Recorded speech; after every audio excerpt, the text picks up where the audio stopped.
Seja bem-vindo a mais um vídeo do canal Cristine de Pizan by Lulete. Eu fiz uma série de vídeos falando sobre o espelho de Cristina. Esse provavelmente deve ser o último, mas lá para o futuro, quem sabe a gente faça mais. Então, o espelho de Cristina é aquele manual de educação traduzido para o português, por isso esse título, Espelho de Cristina, mas que foi escrito por Cristine de Pizan com o título Trois Vertus, tradução literária Três Virtudes, que é exatamente o manual de educação para as mulheres que a Cristina escreveu lá entre 1405 e 1406.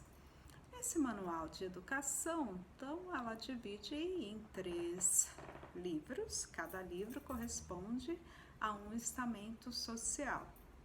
O primeiro, as rainhas e princesas, o segundo, as mulheres nobres, mas que vivem fora da corte, e o terceiro, as mulheres que vivem nas vilas, as chamadas burguesas e as mulheres do povo, lavradores, as mulheres dos comerciantes. E exatamente sobre esse terceiro livro, que para mim é o mais importante, porque é exatamente um testemunho de como essas mulheres do povo viviam naquele período, o que é raríssimo de nós termos acesso, né? Por isso a importância dele. Então é exatamente sobre esse terceiro livro, lá do capítulo 4 dele, que eu falarei, ou melhor, eu lerei um trecho. E só para recordar, lembrando que esse texto ele está escrito no português de 1518, ou seja, o português médio, que é uma mistura entre o próprio português e o espanhol ou castelhano. Então, por isso tem palavras bem interessantes até para nós ouvirmos e aprendermos. Vamos lá? Esse trecho que eu vou ler é um trecho que fala exatamente sobre a questão de processos. Se as mulheres ficam viúvas sem o marido e como que elas devem agir para conquistar os seus direitos. Olha que interessante. Então, se per necessidade convém entrar em processo, deve saber que 3 coisas principais são necessárias. A primeira é obrar per conselho de letrados, ou seja, letrados, pessoas com conhecimento, né? Vamos lembrar que estamos aí no final da Idade Média e boa parte da população não sabia ler ou escrever. A segunda, grande diligência e cuidado de solicitar vossa causa, ou seja, tudo com muito cuidado, né?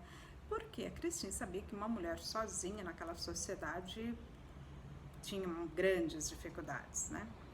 A terceira é muito dinheiro para fazer isto.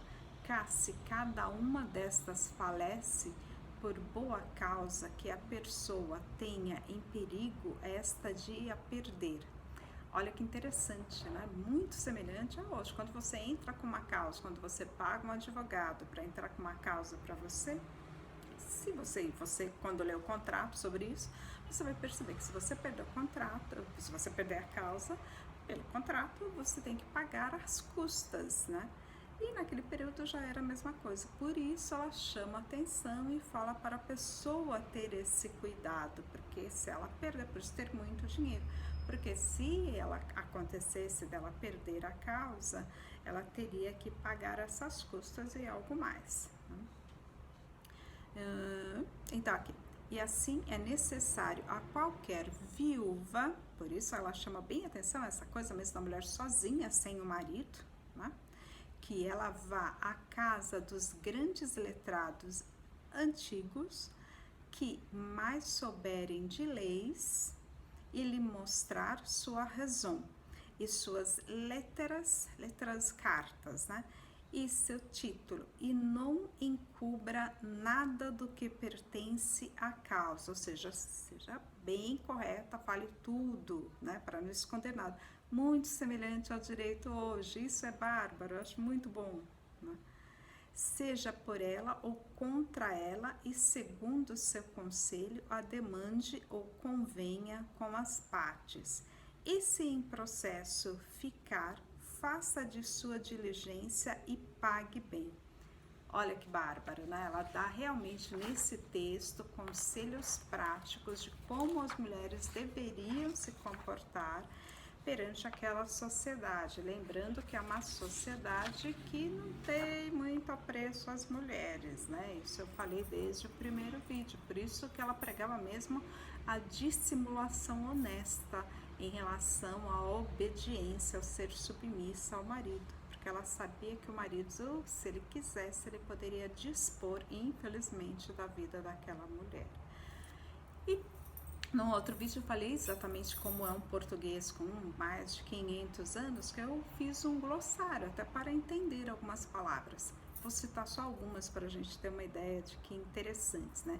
Avondam, então era uma palavra que aparece sempre no texto que significa, né, existe em grande quantidade, em abundância. Azinha, logo, apressadamente, né? Câmara já é algo mais comum pra gente, dá pra gente pensar. Cama, compartimento, abobadado, ou seja, aquela cama com dorsal, né? A câmara era chamado. Carrego, encargo, né? Demandas, essa é bem atual. Pedido, reclamação, exigência, desenfadamento, distrair. Então, isso só para a gente ter uma ideia de como a nossa língua é fabulosa, o português é uma língua linda, né? E como algumas palavras, como isso em qualquer idioma, né, ficaram para trás, ou seja, caíram em desuso. Isso era o que eu queria apresentar para vocês sobre o espelho de Cristina.